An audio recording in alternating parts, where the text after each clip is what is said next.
ربیع الاول اور ربیع الثانی کا ہے ماہ نامہ الحسن 1442 ہجری مطابق نومبر 2020 صفحہ 35۔ اللہ تعالیٰ دعا سکھا رہے ہیں ربنا آتنا فی الدنیا حسنہ وفی الآخرۃ حسنہ وقنا عذاب النار۔ حضرت انس رضی اللہ تعالیٰ عنہ فرماتے ہیں کہ حضور صلی اللہ علیہ وسلم کی اکثر دعا یہی ہوتی تھی۔ بخاری شریف، مسلم شریف، ابو داؤد شریف، نسائی شریف۔ ایک روایت میں ہے کہ حضرت صلی اللہ علیہ وسلم ایک دفعہ درود شریف پڑھنا چاہیے، واجب ہے۔ ہمارے حضرت والا کا بیان سنیں، شیخ العرب العجم عارف باللہ حضرت مولانا شاکر محمد اختر صاحب رحمۃ اللہ علیہ، جن کا غلام، جن کے قدموں کی خاک، جن کے احسان تلے بال بال دبا ہوا، ان کا آپ بیان سن لیں، حضرت کی کتاب پڑھ لیں۔ ایک بیان میں اگر 20 مرتبہ آپ صلی اللہ علیہ وسلم کا ذکر آیا تو 20 مرتبہ درود شریف پڑھا ہے۔ کہیں آپ بھی فرمایا، حضرت نے کہا ہے، آپ کا جملہ بھی کہا ہے، لیکن زیادہ تر درود شریف تو زور زور سے نہیں، اپنے دل میں پڑھتے رہیں جب بھی موقع ہے۔ ایک روایت میں ہے کہ حضرت صلی اللہ علیہ وسلم ایک مسلمان بیمار کی عیادت کے لیے تشریف لے گئے، دیکھا کہ وہ چوزے کی طرح دبلا پتلا ہو رہا ہے۔ آپ صلی اللہ علیہ وسلم نے پوچھا کیا تم کی دعا بھی اللہ تعالیٰ سے مانگا کرتے تھے؟ انہوں نے عرض یہاں میری یہ دعا تھی کہ خدایا، غور سے سننا بھائیو، خدایا جو عذاب تو مجھے آخرت میں کرنا چاہتا ہے وہی دنیا میں ہی کر ڈال۔ منع ہے یہ۔ آپ صلی اللہ علیہ وسلم نے سبحان اللہ تعجب میں فرمایا سبحان اللہ، تو اس کی طاقت نہیں رکھتا اور نہ برداشت کر سکتا ہے، تو نے یہ دعا ربنا آتنا آخر تک کیوں نہیں پڑھی؟ خوشخبری ملی بھائی، ہے نا؟ یہ دعا کیوں نہیں پڑھی؟ اور دوسری خوشخبری جو سنا چکا کہ آپ صلی اللہ علیہ وسلم اس کو پڑھتے تھے۔ راوی نے کہا پھر بیمار نے یہی دعا کی، اللہ تعالیٰ نے اسے صحت دے دی۔ مسلم شریف عبداللہ بن صائب رضی اللہ تعالیٰ عنہ سے روایت ہے کہ انہوں نے نبی کریم، ذرا سننا ذرا تیسری خوشخبری، نبی پاک صلی اللہ علیہ وسلم کو رکن یمانی اور حجر اسود کے درمیان یہ دعا پڑھتے ہوئے سنا ربنا آتنا فی الدنیا حسنہ وفی الآخرۃ حسنہ وقنا عذاب النار۔ اور پھر حضرت ابو ہریرہ رضی اللہ تعالیٰ سے راوی ہیں، فرماتے ہیں نبی کریم صلی اللہ علیہ وسلم نے فرمایا رکن یمانی پر 70 فرشتے مقرر ہیں جو یہ دعا پڑھتے ہیں اور فرشتے آمین کہتے ہیں۔ جو یہ دعا پڑھتا ہے فرشتے آمین کہتے ہیں، ٹھیک ہے جی۔ جو رکن یمانی کی دعا ہے وہ ہم یہاں نہ پڑھیں، جبکہ آپ صلی اللہ علیہ وسلم پڑھتے تھے۔ عرفات کے میدان میں کتنا مانگنا چاہیے؟ خوب مانگنا چاہیے، لیکن وہاں کی مسنون دعا کیا ہے؟ مسنون دعا کیا ہے؟ سبحان اللہ والحمد للہ ولا الہ الا اللہ نہیں، ایک لا الہ الا اللہ وحدہ لا شریک لہ لہ الملک ولہ الحمد وہو علی کل شیء قدیر۔ کیا مانگا اس میں جی؟ موٹر بنگلہ کوٹھی کچھ مانگا؟ اور 100% یہ دعا قبول اس لیے ہے کہ لا الہ الا اللہ، نہیں ہے کوئی معبود سوائے اللہ کے، تو 100% قبول ہے نا، اور کوئی معبود تو نہیں ہوگا۔ وحدہ لا شریک لہ، اللہ آپ ایک ہیں، آپ کا کوئی شریک نہیں، یہ بھی قبول ہے کہ اللہ ایک ہے، کون شریک ہوگا بھائی؟ لہ الملک و لہ الحمد، تمام ملک کائنات کا ذرہ ذرہ اور تعریف آپ کی ہے۔ وہو علی کل شیء قدیر، اللہ آپ ہر چیز پہ قدرت رکھتے ہیں۔ یہاں تو کچھ نہیں مانگا۔ پیارے شیخ نے فرمایا کہ ثناء الکریم دعاؤن، کریم کی تعریف خود دعا ہے۔ آدمی کے کریم کے پاس جائے کہ آپ قرضہ اتارتے ہیں، آپ یہ ہے، آپ یہ ہے، جب آپ کا کیا مسئلہ ہے بتائیے؟ تو اس میں کچھ نہیں مانگا گیا کہ شادی کرا دے، اللہ بچیوں کا رشتہ عطا فرما دے، قرض اتار دے، سب مانگنا ہے دعا۔ یہ نہیں کہ کسی دعا کو منع ہے۔ یہاں حضرت والا یہ سکھا رہے ہیں کہ مسنون دعا یہ، اور مانگا کچھ نہیں، فرمایا سب کچھ مانگ لیا۔ وَهُوَ عَلَى كُلِّ شَيْءٍ قدیر میں سب کچھ آ گیا، اللہ کی تعریف ہو رہی ہے۔ اور پھر آخر میں کیا تعریف ہو رہی ہے؟ آپ ہر چیز پہ قدرت رکھتے ہیں، تو اللہ میرا قرضہ اتارنے میں بھی تو قدرت رکھتے ہیں، اللہ مجھے اللہ والا بنانے میں بھی قدرت رکھتے ہیں۔ تو پیارے شیخ نے فرمایا یہ دعا ہم یہاں کیوں نہیں مانگتے؟ جیسے شب قدر کی دعا ہے اللہم انک عفو کریم تحب العفو فاعف عنی، فرمایا یہ میں اس کی تشریح نہیں بیان کر رہا ہوں، لطائف بیان اس کا کر رہا ہوں اس دعا کے۔ اللہم انک عفو، اے اللہ بہت معاف فرمانے والے ہیں، تحب العفو، معاف کرنا آپ کو محبوب ہے۔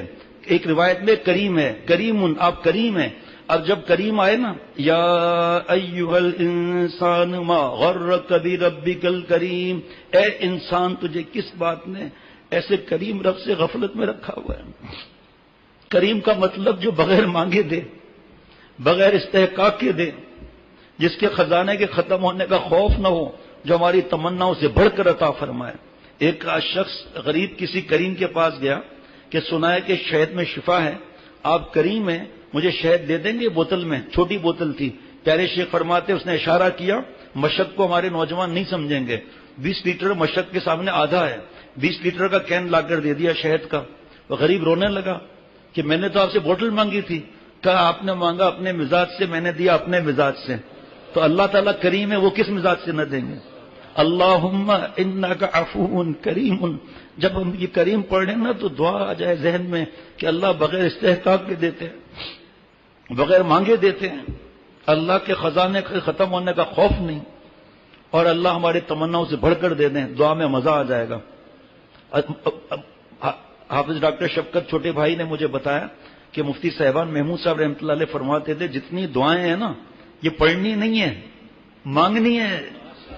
50 سال دارالعلوم کرنگی میں پڑھایا، میرے محسن اول مفتی صاحبان محمود صاحب رحمۃ اللہ علیہ، ہمارا گھر سامنے تھا، جمعے کو حضرت تشریف لاتے تھے کرنگی دارالعلوم کرنگی سے، بار بار اللہ والوں کی صحبت، اللہ والوں کی صحبت۔ وہ خود تھوڑی بتائیں گے میں اللہ والا ہوں۔ پھر کبھی واقعہ الگ سناؤں گا انشاءاللہ تعالی کہ اللہ نے اتنے دھکے کھائے، اللہ نے قبر سے بھی کس طرح بچایا مالک نے اپنی رحمت سے۔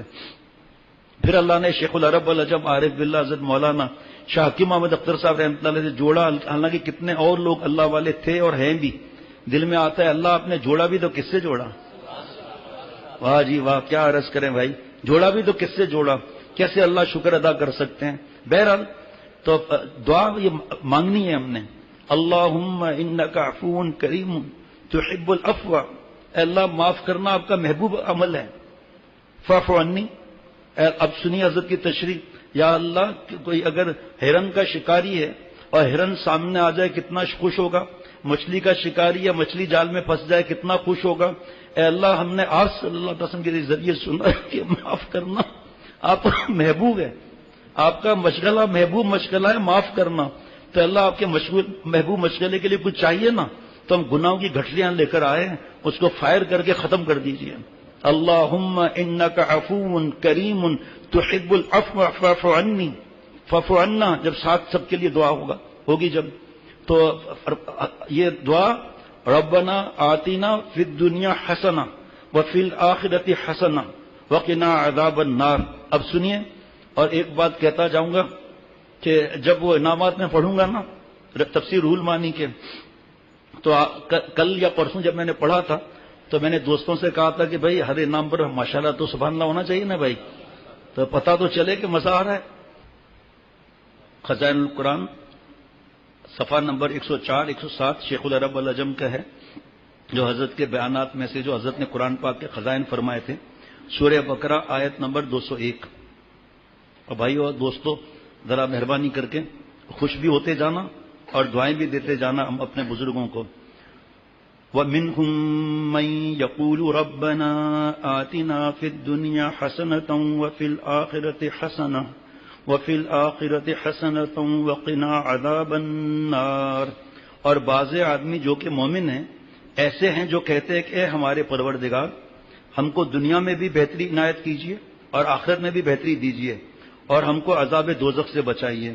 علامہ آلوسی رحمۃ اللہ علیہ مفتی بغداد تفسیر روح المعانی میں اس تفسیر میں فرماتے ہیں، تفسیر میں لکھا ہے کہ دنیا میں کیا کیا چیزیں حسنہ ہیں، ایک ایک حسنہ پہ ماشاءاللہ کہیں گے بھائی، جن کو اللہ نے مانگنا سکھایا ہے کہ تم ہم سے یہ مانگو، یا اللہ ہم کو دنیا میں حسنہ دے، آخرت کی بھی بھلائی اور حسنہ دے۔ تو دنیا کی حسنہ میں یہ چیزیں حسنات میں شامل ہیں۔ نمبر 1 العافیت والکفاف، عافیت اور غیر محتاجی، ماشاءاللہ انعام نمبر 1 اس دعا پر۔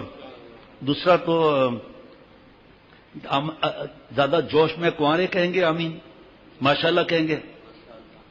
دوسری نعمت جو ہے ربنا آتینا فی الدنیا حسنہ کی، کنوارے لوگ جو ہے وہ زور سے ماشاءاللہ کہیں گے، اور وہ شادی شدہ جن کی بیویاں ٹھکائی پٹائی اینڈ گھٹائی کرتی ہیں، وہ کہیں گے یا اللہ سبحان اللہ، اور کروڑوں آمین بھی کہیں گے۔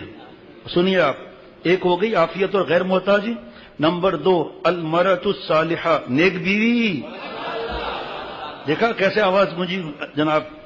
نمبر 3 اس پر بھی سب ماشاءاللہ کہیں گے سبحان اللہ، الاولاد الابرار، نیک اولاد۔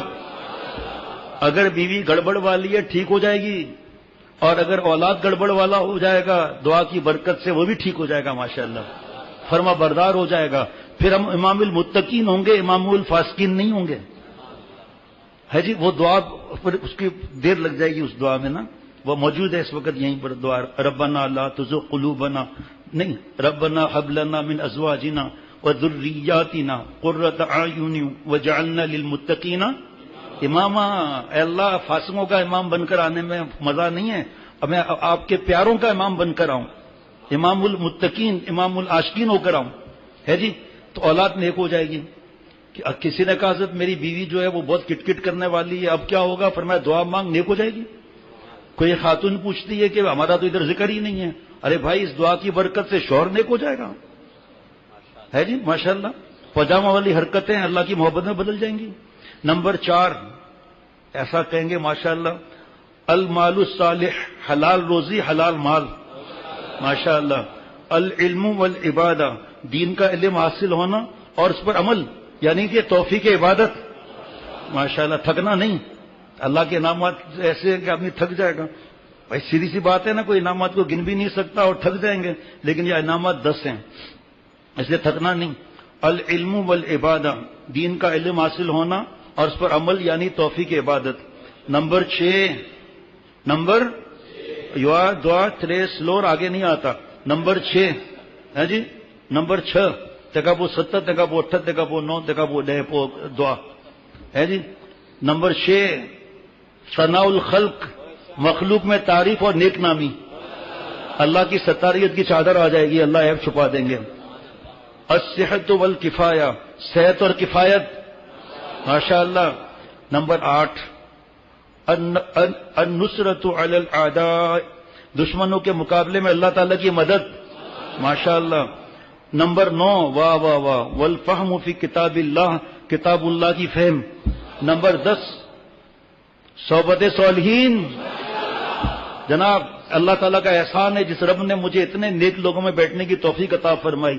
اگر میں یہ سوچ کر آؤں کہ میری صحبت میں یہ لوگ بیٹھیں گے میں گناہ گار ہو جاؤں گا، اللہ تعالیٰ کی رحمت سے جب سنتوں کے بعد دعا پڑھتا ہوں، معافی مانگتا ہوں، اس میں اعظم پڑھتا ہوں، ساتھ میں یہ کہتا ہوں اللہ آپ کا احسان ہے کہ اتنے لوگوں آئے ہیں، ان کی صحبت میں ہوں، ان کے قدموں کو میں اپنی نجات کا باعث سمجھتا ہوں۔ جو نیک صحبت سے بھاگتا ہے اس حسانہ سے محروم ہے۔ آخرت کا حسنہ ایک، سب پر بھاری۔ ام عائشہ صدیقہ رضی اللہ تعالیٰ نے عرض کیا کہ محبوب صلی اللہ تعالیٰ علیہ وسلم آخرت کا حسنہ کیا؟ آپ یہ جو آپ دعا مانگتے ہیں اللہم حاسبنی حسابا یسیرا، آسان حساب کیا ہے؟ اما عائشہ صدیقہ رضی اللہ تعالیٰ عنہ صدیقہ کائنات، آپ صلی اللہ علیہ وسلم فرمایا اے عائشہ اللہ تعالیٰ اعمال نامہ دیکھیں اور کچھ نہیں فرمایا، فرمایا جنت چلے جاؤ، آخرت کا حسنہ ہے یہ۔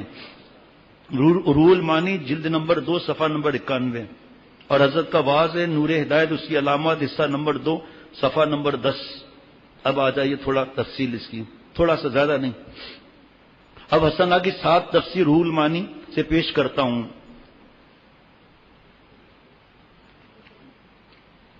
اس کے اندر جو تفصیل تھوڑی آئی ہے نا، یہ 10 حسنہ۔ نمبر 1 المرأۃ الصالحہ، نیک بیوی۔ نمبر 2 الاولاد الابرار، نیک بچے، تھوڑا تفسیر آ رہی ہے۔ نیک اولاد وہ ہے جو ربا کا بھی لائق ہو ابا کا بھی لائق ہو، ہے جی۔ یہ نہیں کہ ابا کی ٹانگ دباتا ہے لیکن نہ نماز پڑھتا ہے نہ روزہ رکھتا ہے، یہ نالائق ہے۔ لائق وہی ہے جو اللہ تعالیٰ کا بھی فرما بردار ہو۔ نمبر 3 العلم والعبادہ، دین کا علم اور اس پر عمل، یعنی کہ توفیق عبادت بھی حسنہ ہے۔ غیر عالم اس سے محروم ہے۔ علم دین سیکھو، چاہے اردو کتاب مثلا بیشتی زیور سے سیکھو یا علماء سے پوچھ کر حاصل کرو، یہ اتنا علم حاصل کرنا ہر مسلمان پر فرض ہے، ہر عورت مرد ہو یا عورت، جس سے حلال حرام کا پتہ چل جائے، جائز ناجائز کا پتہ چل جائے، وہ بیشتی زیور سے پوچھ کر پھر پڑھ کر پھر علماء سے پوچھیں گے، فرض ہے یہ. مفتی نعیم صاحب فرما رہے تھے کہ اگر کوئی کسان کا کام کرنا چاہتا ہے، باغ خریدنا چاہتا ہے، تو اس کو مسائل سیکھنا فرض ہو جائیں گے اس کے. کوئی تجارت کرنا چاہتا ہے، تجارت کے مسائل فرض ہو جائیں گے. حج پر جانا ہے، حج کے مسائل فرض ہو جائیں گے. روزہ فرض ہے، اس کے مسائل سیکھنا فرض ہو جائیں گے. تو ایسا نہیں ہے کہ زندگی میں جس طرح چاہیں گزارے زندگی، اور یا عالم بن جائے 8 سال کا ہے، مفتی بن جائیں کہیں 1 سال، کہیں 2 سال، کہیں 3 سال. تو پھر اتنا اللہ کی محبت حاصل کرنا فرض ہے. اور مسلمان مرد اور عورت پر کونوا مع الصادقین اتقوا اللہ، کہ اس سے حلال کو ہم لے لیں، حرام کو چھوڑ دیں، جائز لے لیں، ناجائز کو چھوڑ دیں. اتنی ہمت ہمیں مل جائے. نمبر 4 والفہم فی کتاب اللہ، یعنی الفقہ فی الدین، دین کی سمجھ. بعض میں علم دین تو ہے لیکن اس کی سمجھ نہیں، اس کا صحیح استعمال نہیں کرتا. اس کی مثال ایسی ہے جیسے ہتھیار تو بہت عمدہ منگوایا مگر چلانا نہیں آتا. یہاں نہیں لکھا ہوا، یہ تو لکھا ہوا ہے. حضرت تھانوی رحمۃ اللہ نے فرمایا کہ علم حاصل کر لیا، اس کے بعد اللہ تعالیٰ کی محبت نہ سیکھی، تقوی حاصل نہ کیا، تو ایسے ہی جیسے وضو کر لیا نماز نہیں پڑھی. فرمایا کہ ہم نے ایسا کبھی نہیں دیکھا کہ کسی نے درسی کتابیں پڑھ لی ہوں اور کسی اللہ والے کی صحبت میں نہ گیا ہو، اصلاح نہ کرائی ہو اور اس سے دین کا کام لیا ہو. ہم نے نہیں دیکھا کہ اس سے دین کا کام لیا گیا ہو. اور ایسے ہم نے بہت سے دیکھے جن کو شین اور قاف بھی کہنا نہیں آتا، لیکن اللہ والوں کی صحبت کی برکت سے اللہ ان سے بڑے بڑے دین کے کام لیتے ہیں. اس کی مثال علم دین کو صحیح موقع پر استعمال کرنا، اللہ کے لیے استعمال کرنا اور اس کو پیٹ پالنے کا ذریعہ نہ بنانا، یہ فقہ فی الدین ہے. اس کی ایک مثال پیش کرتا ہوں. ایک شخص نے حضرت عبداللہ بن مسعود رضی اللہ تعالیٰ عنہ سے پوچھا کہ آپ صلی اللہ تعالی وسلم خطبہ کھڑے ہو کر دیتے تھے یا بیٹھ کر؟ تو آپ رضی اللہ تعالیٰ نے فرمایا کہ کیا تم اس آیت کو نہیں پڑھتے ہو؟ وَتَرَكُوكَ قَائِمًا، قحط کی وجہ سے مدینے میں غلے کی سخت کمی تھی. بعض صحابہ جو نئے نئے تھے، پورا بھی دین حاصل کیا نہیں تھا، جن کی ابھی تربیت مکمل نہیں ہوئی تھی، غلے کے اونٹوں کو دیکھ کر آپ صلی اللہ علیہ وسلم کو حالت خطبہ میں تنہا چھوڑ کر چلے گئے. اسی کو اللہ نے فرمایا وَتَرَكُوكَ قَائِمًا، اور آپ کو کھڑا ہوا تنہا چھوڑ دیا. حضرت عبداللہ بن مسعود رضی اللہ تعالیٰ عنہ نے فرمایا کہ یہ آیت دلیل ہے کہ آپ صلی اللہ علیہ وسلم خطبہ کھڑے ہو کر دیتے تھے. تفسیر روح المعانی میں کہ 10-12 صحابہ رہ گئے تھے رضوان اللہ علیہ مجمعین. آپ صلی اللہ علیہ وسلم نے فرمایا اگر یہ 10-12 صحابہ نہ ہوتے تو نبی کے ساتھ بے ادبی کی وجہ سے مدینے پر آگ برس جاتی. پھر اللہ تعالیٰ نے سب کو معاف کر دیا اور صحابہ سے راضی ہو گئے. رضی اللہ عنہم ورضوا عنہ، اللہ تعالیٰ صحابہ سے خوش ہو گئے اور صحابہ اللہ سے خوش ہو گئے. جب اللہ خوش ہو جائے اور معاف کر دے تو کسی خبیث کو اجازت نہیں ہے اور اختیار نہیں ہے کہ وہ اپنی گندی عدالت کی جرح اور تنقید کے لیے صحابہ رضوان اللہ علیہ مجمعین کا تذکرہ کرے، برے الفاظ کے. یہ خبیث ہے یہ جو صحابہ رضوان اللہ علیہ مجمعین کے شان میں گستاخی کرے. سمجھ رہے ہیں آپ؟ جب اللہ تعالیٰ خوش ہو جائے اور کہہ دے ہم نے معاف کر دیا، ہم راضی ہو گئے، تم کون ہوتے ان پر تنقید کرنے والے؟ یہ وہی شخص ہے جو انبیاء علیہ الصلوۃ والسلام پر اعتراض کرتا ہے، اور یہی وہ شخص ہے جو علماء اور اولیاء اللہ کے بارے میں کیڑے نکالتا ہے، اور جب کیڑے نہیں ملتے تو کیڑے ڈال کر پھر نکالتا ہے. سنا؟ جب کیڑے نہیں ملتے تو خود کیڑے ڈال کے نکالتا ہے. یہ ڈبل مجرم ہے. حسنہ کی 5ویں تفسیر المال الصالح رزق حلال. 6ٹھی تفسیر ثناء الخلق، مخلوق میں اس کی تعریف ہو. آج کل جاہل صوفی گھبرا جاتا ہے کہ ہائے ہائے میری تعریف ہو رہی ہے. ایک صاحب نے کہا میں تسبیح لیتا ہوں تو مجھے یہ خیال آتا ہے کہ لوگ مجھے کہیں نیک نہ سمجھنے لگے. تو میرے شیخ حضرت شاہ ابرار صاحب رحمۃ اللہ علیہ، جن کو 22 سال کی عمر میں حضرت تھانوی رحمۃ اللہ علیہ خلافت ملی تھی، نے فرمایا کہ آپ یہ چاہتے ہیں کہ لوگ آپ کو بدماش سمجھیں؟ کچھ ہلیں تو صحیح یار، سبحان اللہ وغیرہ میں. لوگ ہمیں نیک سمجھیں، ہم اپنے کو نیک نہ سمجھیں. کچھ ہونا میری ذلت و خواری کا سبب ہے، یہ ہے میرا اعزاز کہ میں کچھ بھی نہیں، اس پر ہے مجھے ناز کہ میں کچھ بھی نہیں، یہ ہے میرے دل کی آواز کہ میں کچھ بھی نہیں. کچھ ہونا میری ذلت و خواری کا سبب ہے. تو حضرت شاہ ابرار صاحب نے فرمایا کہ لوگ آپ کو کیا بدماش سمجھیں؟ ارے بھائی اگر لوگ نیک کہتے ہیں تو شکر کرو، کہ تم اپنے آپ کو نیک مت سمجھو. مخلوق میں اگر تعریف ہوتی ہے تو ہونے تو اللہ کی ستاری ہے. اپنی نظر میں حقیر ہونا مطلوب ہے اور مخلوق میں عظمت اور جاہ اور عزت مطلوب ہے. اللہ نے دعا سکھائی آپ صلی اللہ علیہ وسلم نے، اللہم اجعلنی صبورا واجعلنی شکورا واجعلنی فی عینی صغیرا وفی اعین الناس کبیرا. اپنے آپ کے نظر میں حقیر سمجھنا ہے، لوگوں کی سمجھ میں، تاکہ جبھی تو دین پھیلا سکیں گے، ورنہ کیسے دین پھیلا سکتے ہیں؟ مخلوق کی تعریف تو حسنہ کی تفسیر ہے. بس جب مخلوق تعریف کرے تو سن کر اللہ کا شکر کر کے اے اللہ تو نے میرے عیبوں کو چھپا دیا اور بھلائیاں ظاہر کر دی اور لوگوں کی نگاہ میں میری تقریر یا تحریر کو اچھا دکھا دیا.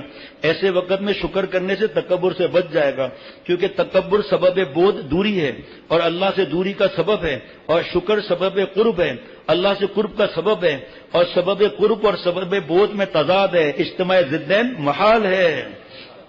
حضرت سلیمان علیہ السلام کے پاس مچھر آیا اور آ کے عرض کیا کہ میں انسان کا خون پیتا ہوں اور وہ جناب ہوا آتی ہے اڑا دیتی ہے، میں بھوکا رہ جاتا ہوں. فرمایا ہوا کو بلاؤں. جیسے ہوا آئی مچھر پھر کر کے اڑ گیا. بھائی صاحب ہوا تو جا، مچھر کو بلایا. آپ نے جس پر کیس کیا تھا اس کو تو میں نے بلایا سننے کے لیے، آپ بھاگ گئے، تم بھاگ گئے. کہا کہ یہی تو مسئلہ ہے کہ ہوا آتی ہے میں بھاگ جاتا ہوں، یہی تو مسئلہ ہے. شکر آتا ہے تکبر بھاگ جاتا ہے. جناب جتنا شکر کریں گے لئن شکرتم لازیدنکم، اللہ اور دیں گے. بس جب تشکر کی کیفیت ہو گئی کبھی تکبر پاس نہیں پھٹکے گا، کیونکہ تشکر کبھی سبب بود نہیں ہو سکتا. تکبر اللہ کی رحمت سے دور کرتا ہے. متکبر کو اللہ کی طرف دھیان نہیں رہتا، اپنے پر نظر رہتی ہے کہ یہ میرا کمال ہے، میں نے بیان کیا، میری وجہ سے لوگ آئے. اور تشکر میں اپنے کمالات کی نسبت کا غلبہ اللہ تعالیٰ کی طرف سے ہوتا ہے کہ اللہ کی طرف ہے، میرے رب نے یہ نعمت عطا فرمائی. تو اللہ کا شکر ادا کرے کہ اللہ یہ آپ کا کرم ہے کہ آپ نے مجھے سلیقہ عطا فرمایا. آج مخلوق میں میری تعریف ہو رہی ہے، آپ کی عطا اور آپ کا کرم ہے، میرا کمال نہیں ہے اور میرے شیخ کے جوتیوں کا صدقہ ہے. ساتویں تفسیر العافیت والکفاف، یعنی عافیت اور غیر محتاجی. عافیت کے معنی ہیں ملا علی قاری رحمۃ اللہ علیہ فرماتے ہیں کہ دین فتنے سے محفوظ ہو اور بدن برے امراض سے اور محنت شاقہ سے محفوظ ہو اور کسی کی محتاجی نہ ہو، یہ بھی حسن آئے. ایک بیچارے سادے حضرت کے پاس آتے تھے ایسے ہاتھ کر کے، دے دے. ہاں کس قوم کو للکار ہے، دے دے. اب حضرت ایک اللہ والے دے دے، لیکن بیچارہ وہ مجذوب تھا. تو ایک دن حضرت نے حضرت ہمیشہ دعا دے، ایک دن کا حضرت اللہ ان کو فلاح دارین عطا فرما. درود شریف پڑھ کے حضرت نے ہاتھ پھیر دیا، اس کے ہاتھ ایسے ہی اٹھے ہوئے. حضرت کو گھور کے دیکھ رہا ہے، یہ کیا دے رہا ہے؟ فلاح دارین تو زمین آسمان کی کامیابی اور خوش نصیبی ہے. حضرت سے کہہ رہا ہے یہ کیا دے رہا ہے؟ حضرت کی ہنسی نکل کے پاگل کو سمجھاؤ. حضرت سے کہہ رہا ہے یہ کیا دے رہا ہے؟ آٹھویں تفسیر الصحت والکفایہ، صحت اور کفایت ہو کہ کسی کے سامنے ہاتھ نہ پھیلانا پڑے. نویں تفسیر النصرۃ علی الاعداء، دشمنوں کے مقابلے میں اللہ کی مدد آ جائے. اور آخری تفسیر سن لو، یعنی صحبت صالحین، یعنی اللہ والوں کی صحبت. جس کو اللہ تعالیٰ کے پیاروں کی صحبت نصیب ہو اور اللہ تعالیٰ توفیق دے اپنے پیاروں کے پاس بیٹھنے کی، تو یہ دلیل ہے کہ حق سبحانہ و تعالیٰ اس کو اپنا پیارا بنانا چاہتے ہیں. حضرت تھانوی رحمۃ اللہ علیہ فرماتے ہیں جس کو اللہ اپنا ولی بنانا چاہتے ہیں، وقت کے کسی ولی یا اس کے غلام سے تعلق جوڑ دیتے ہیں. آنا جانا رکھے گا، محبت بڑھے گی اللہ کے لیے، اصلاح کرائے گا، عمل کرے گا، اللہ والا بن جائے گا. جناب جس سے دیسی آم کو لنگڑے آم کی صحبت نصیب ہو جائے تو سمجھ لو کہ اللہ کی مشیت کو ارادہ ہو گیا کہ اس دیسی آم کو لنگڑا آم بنا دیں گے. بس جب اللہ تعالیٰ کسی کو اہل اللہ کی صحبت نصیب فرمائے تو سمجھ لو کہ یہ بھی اہل اللہ میں سے ہونے والا ہے، اور وہ دیسی آم لنگڑا آم بنے گا. یا دیسی دل جو ہے وہ لنگڑا دل نہیں بنے گا، تگڑا دل بنے گا، تگڑا دل بنے گا. جناب